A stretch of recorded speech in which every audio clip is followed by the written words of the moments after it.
एक नस्ल की जहालत यानी अवाम में, यानी एक जनरेशनल नहीं जहालत नहीं नहीं होती है, नहीं नहीं? नहीं नहीं, ऐसा नहीं है। एक नस्ल यानी कि एक जनरेशन जिसके अंदर जहालत पैदा हुई, वो दूसरी नस्ल में क्या तब्दील हो गई, वो रिवायत के रिवायत, तौर पे हो गई। और तीसरी ट्रेडिशन पे जब गई तो वो मजहबी अकीदा इतना स्ट्रांग मान गया कि एज हो इफ जो पहले जहालत थी वो सारी सच थी। ये था। चार कुड़ी ये आपने ना बड़ी अच्छी वैसे ये गहरी बात की है वाकई। ये बात अच्छी है कि और ये वाकई इसी तरह जहालत और फिर नस्ल और फिर वो मजहब और वो फिर उसका अकीदा बन जाता है और फिर उसके ऊपर कत्लो गारत भी शुरू हो जाती है। मज़ार भी इसी तरह देखे ना, वो मुमताज़ कादरी का मज़ार है, वो बहुत बड़ा बुजुर्ग होगा, 100-200 साल बाद मुमताज़ कादरी जो है वो इस्लाम का मुजाहिद गिना जाएगा। तो जितने बाबे हैं वो ऐसे ही है ना। बिल्कुल। वो वा- और वाकई बेस में देखा जाए, वाकई बेस में उस पे अदर देन जहालत देयर इज नथिंग। अगर जहालत सख्त वर्ड है तो ला इल्मी। और जी सूरज कहाँ जाता है जी, तख्त के नीचे जाके अल्लाह मियां से, अल्लाह मैं जी निकला हूँ एक दफा अल्लाह मैं चाल निकला, वो निकला था क्या मत वाले थे उसने कहना नहीं बुखारी की थी। और जी आदम को अल्लाह मियां ने मिट्टी से बनाया, ये एक्सप्लेनेशन दी गई उस ज़माने के लोगों को। ऑब्वियसली उनके पास कौन से माइक्रोस्कोप थे, उन्होंने जिस खुलियों को देखना था, सेल्स को देखना था, उन्हें क्या पता था एंटीबायोटिक्स वगैरह क्या होते तो हैं। लेकिन अब ये क्या ये ट्रेंड खत्म हो गया? क्योंकि अब हम ये देख रहे हैं ट्रेंड ये हो रहा है कि लोग जहालत की बजाय अब वो मतलब मजहबी जो रुझानात है उसकी तरफ नहीं जा रहे, वो कम हो रहे हैं। तो हम कह सकते हैं कि ये जो अभी आप बात कर रहे थे कि 200 साल बाद उसका वो कोई बहुत लीडर होगा, हो सकता है 200 साल बाद लोग कह रहे हैं फजूल बकवास, वो कातिल था। हाँ, पॉसिबल है, बस बात आपकी सही है, लेकिन वो तो हम अभी ट्रेडिशन की मेरा ख्याल जो बात कर रहे हैं ना, जो हमारे दाता गंज बख्श साहब जो कब के थे, 11वीं सदी में थे, 12वीं सदी में थे। दाता गंज बख्श, आज से मेरा ख्याल उनको गुजरे हुए 800-900 साल हो गए। काफी हो गया, हाँ। हाँ, इतना हाँ, तो हो गया। हाँ, तो 800-900 साल हो गए, तो देखे जी उनके, और बड़े फखर से बताया जाता है आज भी मेरे दाता दे दरबार कोई चला जाता है भुखा वापस नहीं आता। हालाँकि ये चीज़ लंगर धमाल चल रहा उत्थे होता है। ਅੱਧੀ ਚੌਲਾਂ ਦੀ थाली ਦੇ ਉੱਤੇ पूरा दिन ਭੰਗੜਾ ਪਾਉਂਦੇ ਨੇ शाह जी ਉੱਥੇ हाँ, ਧਮਾਲ ਪਾਉਂਦੇ ਨੇ। और ये वैसे अब जो आपको झूठा डरना चाहिए, नाच मैं होने कहता वाली हूँ लोगों बात। को जी, जी, कि आप बोलें। मैं नहीं, वैसे भी ये लोगों को कह रहा हूँ कि डरो, क्योंकि पाकिस्तान की जो नए चीफ ऑफ आर्मी स्टाफ है उनके नाम के साथ भी शाह है, वो भी शाह है, देखो आसिम हाफिज कुरान भी है उनके ऊपर, हाफिज बल्कि कुरान भी है भाई। तो वो हाँ, वो भी शाहजी भी है सही साथ बात में। है। तो डरो उस वक्त से जब शाहजी का जलाल ना ना ना अरूज पे हो। उनके खिलाफ ना आर्मी के खिलाफ ना बात किया करें आप लोग ऐसे। आप लोग आर्मी को ऐसे ही छेड़ते रहते हैं। बड़े हाजी साहब चले गए, अब हाफिज साहब आ गए। अब क्या करें, अब कहाँ से जाएं, हम कहाँ से निकले, मैं जाइए तो कितने जाइए। बाजवा, मैं वैसे सोच रहा था बाजवा साहब जब चले गए, बाजवा डॉक्टरन जो है, बाजवा साहब आए थे 2016 में, यानी इट्स बिफोर माय, मैं तो 2017 में मैंने ये एक्टिविज्म शुरू किया, और 2017 में ये बहुत सारे इन्होंने एथियस्ट एक्टिविस्टों को उठा उठा के पकड़ना शुरू कर दिया। इससे पहले ये मैं नजम सेठी की मैं आपको बता रहा हूँ, नजम सेठी के मेरा बाजवा साहब को मेरे यार नहीं है, इसलिए मुझे नहीं पता इतना। मैं उनका मैं पूरा इंटरव्यू सुन रहा था, तो वो कहानी पूरी बता रहे थे, उन्होंने बड़े इसके चक्कर बताया। खैर उन्होंने इसका हवाला नहीं दिया 2017 का, ये वो विकास गुराया बता रहा था अपनी किसी स्पेस में कि जो कातलाना हमले और ये सारे काम जो हुए, जो एक, और फिर वो बलोच मारा गया शहजाद, और फिर वो करीमा बलोच, और इल्जाम लगे कि आईएसआई ने मरवाया वगैरह वगैरह, हु नोज। नहीं नहीं, मैं तो आईएसआई का एजेंट हूँ, टुन्नी कई लोग कहते हैं। अच्छा, तो अब ये जो हुआ, अब वो बता रहे थे, नजम सेठी कह रहे थे कि फौज में बड़ी वो थी हलचल कि हम पहले अगर कोई हरकत करते भी थे ना, थोड़ा छुप छुप के करते थे, इतना ब्रेजनली नहीं करते थे। मरियम नवाज ने कहा कि मेरे, इन्होंने जब मरियम नवाज को इन्होंने जेल में बंद किया हुआ था, तो मरियम नवाज ने कहा मेरे भी उधर इन्होंने गंदी वीडियोस बना ली हैं, मेरे बाथरूम के अंदर इन्होंने कैमरे फिट कर दिए, आजम स्वाति के इन्होंने कैमरे फिट किए हैं, और ये सब के इन्होंने कैमरे फिट किए हैं, और ये सारा काम आईएसआई में, तो with in the ISI is well, क्योंकि है तो एक कंजर्वेटिव किस्म का ही मुआशरा ना। सरफेस पे तो यही समझते हैं हम बड़े गैरतमंद लोग हैं, हम बड़े अच्छे लोग हैं। तो खान साहब की भी कोई गंदी वीडियोस बनी हुई है जो हम सुन रहे हैं, आ रही है आ रही है आ रही है, आ ही नहीं पता। तो शाहजी, वो उनकी खान साहब की भी वीडियो मुझे लगता है इलेक्शन के दिनों में आएगी, मुझे लगता है। तो ये गंदी वीडियोस का जो सिस्टम है, ये सारा हुआ है इन द लास्ट 10 ईयर।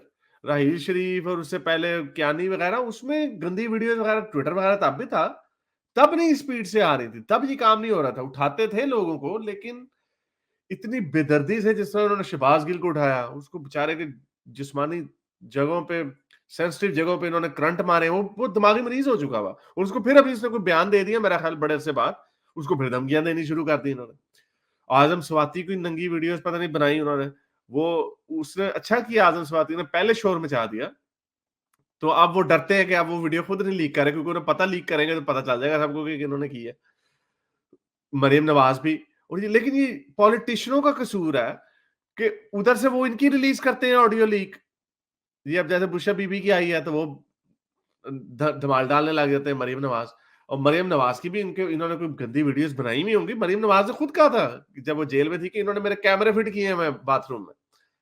तो इस तरह की ये हरकतें करते रहे तो ये पता नहीं, आई होप कि ये जो अब जो लीडरशिप आर्मी की आई है, कहते तो हैं कि हम सियासत में हिस्सा नहीं लेंगे, आई होप कि ऐसा ही हो, लेकिन पता नहीं ऐसा होता है कि नहीं होता। ये ਜਿਹੜੀਆਂ ਭੈੜੀਆਂ ਆਦਤਾਂ ਪਈਆਂ ਨੇ ਐਡੇ ਆਰਾਮ ਨਾਲ ਜਾਂਦੀ नहीं है।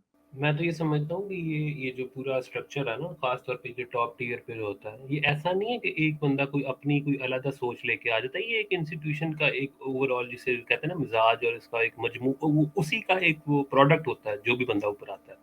वो एक पूरे 20-25 सालों का एक सफर है, उसके बाद वो जो एक प्रोडक्ट निकलती है एंड में वो, तो इसीलिए आपको ज्यादा कोई रेडिकल चेंजेस रवैयों में नहीं मिलती, लेकिन हाँ थोड़ा बहुत उसमें इंडिविजुअल फैक्टर जरूर शामिल होता है। बट लेट्स सी क्या होता है। नहीं, लेकिन लेकिन मैं आपको नहीं समझता कि कोई ऐसा हो जाएगा कि बिल्कुल ही वो साइड पे हट जाएंगे, बस भाई अब न्यूट्रल आप, नहीं होंगे यानी। इतना नहीं होगा। हो सकता है थोड़े से बैकफुट पे, क्योंकि ये हमेशा से चलता आ रहा है, बैकफुट फ्रंट फुट, थोड़ा आगे आगे, क्या नहीं के दौर में थोड़ा सा पीछे चले गए, अच्छा थोड़ी देर तुम लोग कर लो, ये जरूर हो सकता है। ये नहीं हो सकता कि जी जिस तरह होता है ना कि आइडियल के जी इंस्टीट्यूशन, यानी कि आर्मी पाकिस्तान की वापडा नहीं बनेगी, ठीक है ना। ऐसा नहीं हो सकता। नहीं, अच्छा चले, let's just do thought experiment करते हैं। मैं ये हमेशा से समझता हूँ कि डेमोक्रेसीज जो होती हैं आफ्टर सम टाइम इवॉल्व करती हैं, वक्त के साथ साथ आगे जाती हैं। पाकिस्तान ने पहले 50 साल, 2008 तक, बल्कि 60 साल तक इन्होंने जी फौज आई, सो कॉल्ड सिविलियन हुकूमत आई, फिर फौज आई, फिर सिविलियन हुकूमत आई, और जो सिविलियन हुकूमत 90s में थी भी, तो वो काकड़ फार्मूला और ये सारी चीजें चल रही थी उस वक्त। फिर जी इन्होंने देखा जी मुशर्रफ के बाद, इन्होंने कहा अब हमने डायरेक्टली इन्वॉल्व नहीं होना, तो इन्होंने क्या सोल्यूशन निकाला जी, इन्होंने निकाला हाइब्रिड गवर्नमेंट चलाएगा। क्या नहीं के सॉरी, इसके बाजवा के जमाने में जितनी हेर फेर हुई है वो तो अभी बड़ा अच्छा पूरा पड़ा हुआ है उनका, नजम सेठी ने पूरा प्रोग्राम इसके ऊपर किया, बड़ी डिटेल से उन्होंने बात बताई है। और असल में बाजवा साहब मारे भी इसीलिए गए कि वो पहले प्रो इमरान खान ही थे, तो फिर वो जब उन्होंने हाथ उठाया उनके ऊपर से, और खान साहब का भी शिकवा यही था कि नहीं नहीं तुम न्यूट्रल क्यों हुए, और उन्हें पता था अगर हम न्यूट्रल भी हो जाए ना, सो कॉल्ड, वैसे हुए नहीं, न्यूट्रल अगर हम हो जाए, अगर हम एक्टिवली मुदाखलत ना करें, तो लोग खुद ही खान की हुकूमत को गिरा देंगे। यानी खान के ऊपर जो हाथ रखा हुआ था वो उन्होंने हटा लिया। तो खान साहब को गुस्सा इस बात का कि क्यों मेरा, नवाज शरीफ कहता था मुझे क्यों निकाला, खान साहब ये कह रहे थे मेरा साथ क्यों नहीं दिया। फिर उन्होंने पूरा वो नैरेटिव बनाया, ये वो साइफर का और ये वो जो भी है। तो इनका खान साहब को गुस्सा ये था न्यूट्रल हो गए, और न्यूट्रल ना हो मेरी साइड पे आओ, और खैर उसकी भी इसमें थी। तो फिर अब गंदी गंदी गालियां बड़ी पड़ी। ये इस जिस हिसाब से इन्होंने फौज की लीडरशिप को गंदा किया है, ये अनप्रेसिडेंटेड है।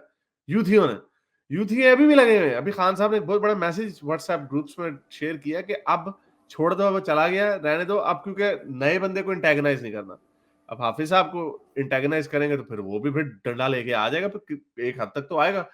और सेठी साहब को मैं सुन रहा था, वो भी कल कह रहे थे कि उन्होंने मैसेज दे दिया कि वो बंदा चला गया, उसको छोड़ दो, ज्ञानी को, सॉरी भाजपा को, और हमारे ऊपर आपने बात नहीं करनी, क्योंकि हम तो अभी आए हैं, हमारे ऊपर अगर आपने बात की ना तो हम आपको पेल देंगे फिर से। तो खान साहब ने मैसेज दिया है कि यूथियों पास आ जाओ।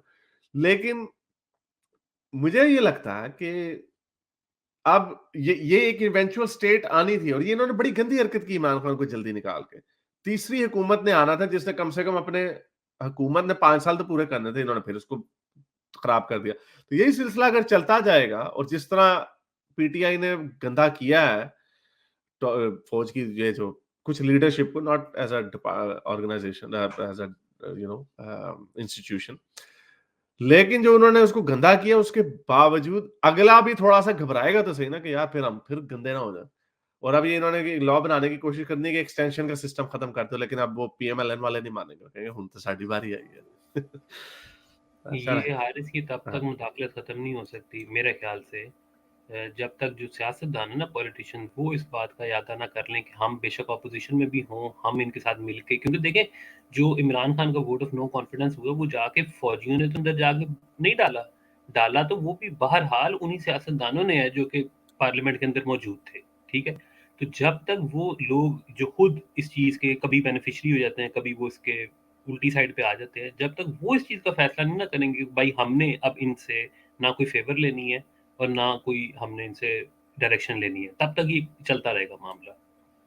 और ये चलता रहेगा, और ये नहीं बाज आना, क्योंकि ये करता ही नहीं कोई। मेरे इस नेक काम को जारी रखने के लिए मुझे पेपैल या पेट्रियन पे जरूर सपोर्ट कीजिए, ताकि मैं अपना पैगाम ज्यादा से ज्यादा लोगों तक पहुंचा सकूं।